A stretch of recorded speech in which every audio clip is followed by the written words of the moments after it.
today's veneer, you need very few supplies. So I have a foiled piece of clay. I'll explain that in a minute.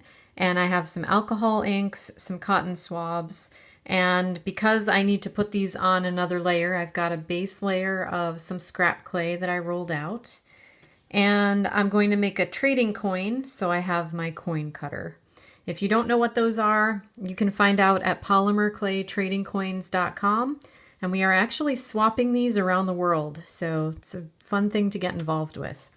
But for our veneer, I have this piece of clay that I had previously foiled with some, these are the Mylar backed foils. It's a gold color. However, you can also use gold leafing foil, the kind that comes in those very thin sheets that are all flyaway. But I already did this, and for for briefness sake, I'm not going to show you how to foil the clay. There are other videos on that.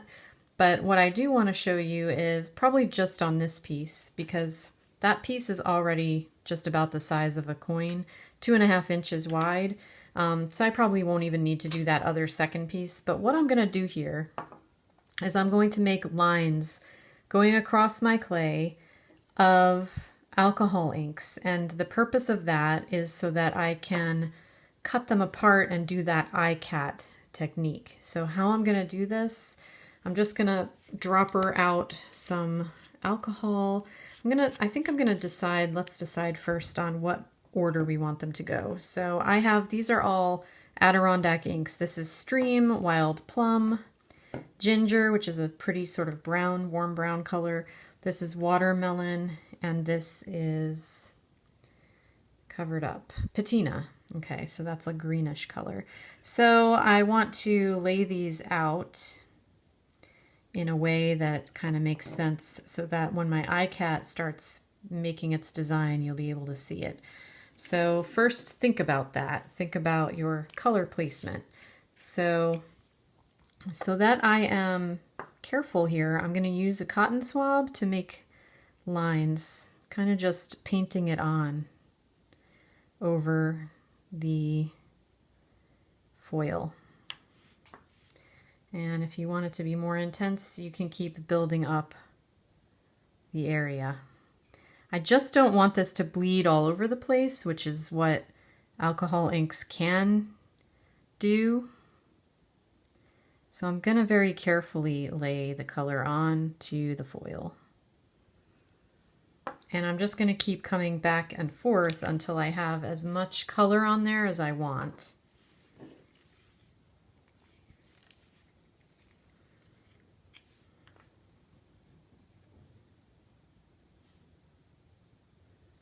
Some colors can be wider than others. Some obviously are more vibrant than others. This color, the Wild Plum, is very nice on top of the gold. So I might go back to my drawer of alcohol inks and get some other colors as I'm working here to see which ones are going to show up best on this golden background. So this is our ginger color. It's deeper, kind of a brown.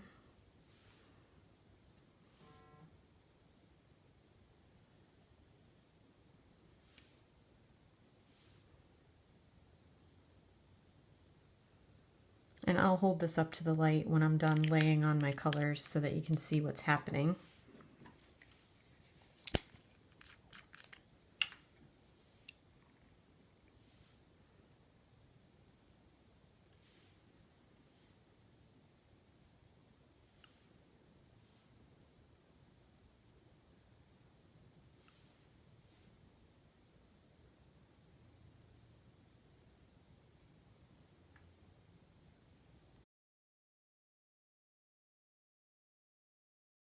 As with all things, that was a fun learning experience. So now I have a banded piece of clay, and the colors that worked best were going to be the dark colors. So I used some sailboat blue.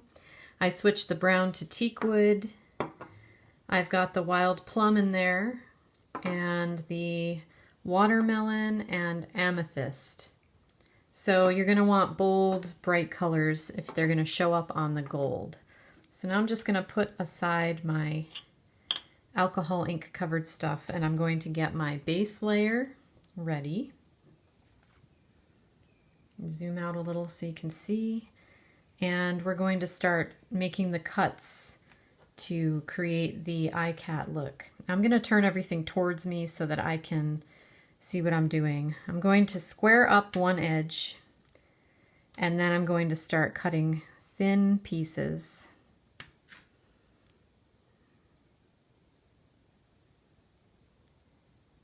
And each time I bring a piece over to this base layer, I'm going to move it.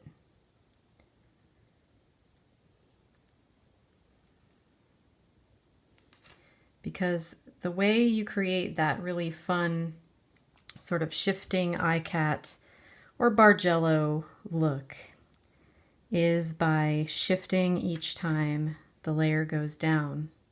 Sometimes a lot, sometimes a little, but there's always going to be that shift. And this is what I mean. As I'm lining them up, I'm moving them so that the lines that are present on the clay this way are going to be all moved around.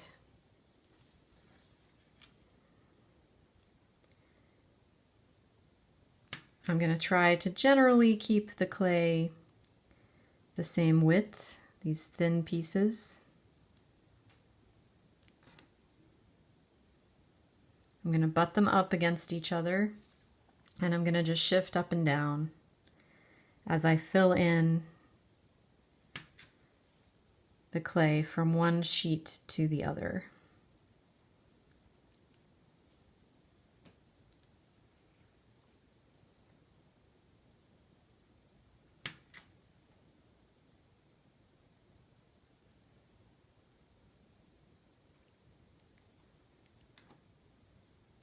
So I'll pause here for a second and take a photo so you can see what's happening. I finished laying out my strips, as many as I wanted to, and I still have a little left over, which would make a great little jewelry piece, pair of earrings, whatever. I like how this came out. And now you're going to see why I prefer using the Mylar-backed foils for this technique.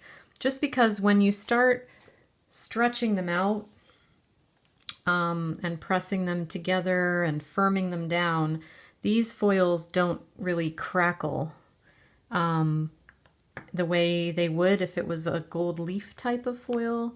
Those tend to really crackle apart, and you get a lot of the sort of crackled texture going on, which I don't really want. So I'm just going to gently use my roller to press this pattern down. I don't want to flatten it out completely, and I definitely don't want to like mush it too much. So I'm going to just use my fingers and my roller and whatever tools I have to try and keep this going as this iCat pattern. And what I noticed is that some of the foil came up here because it's wet from the alcohol ink, so I don't want to lose the pattern. So I'm going to go ahead and cut my circle from this, because I feel like it's nicely attached to the background now. It's not going to come up.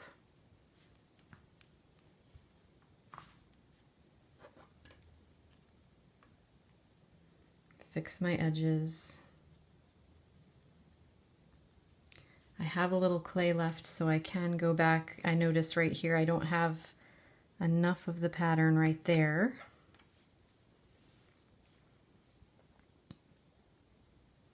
So just one more little strip should do it.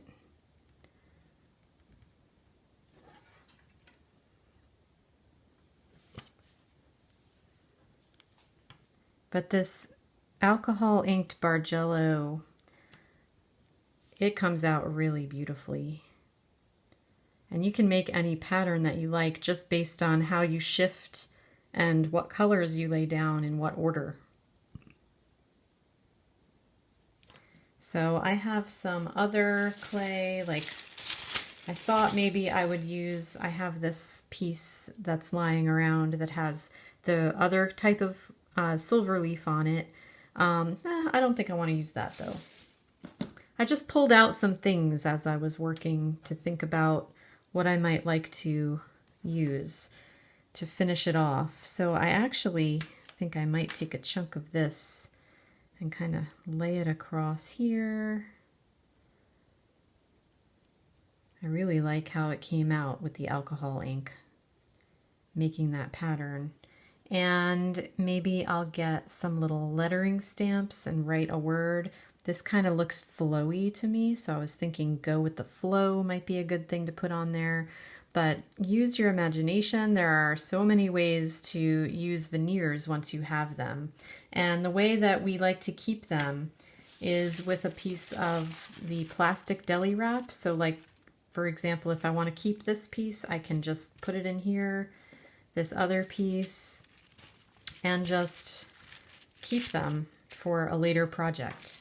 So a veneer is just a surface decoration.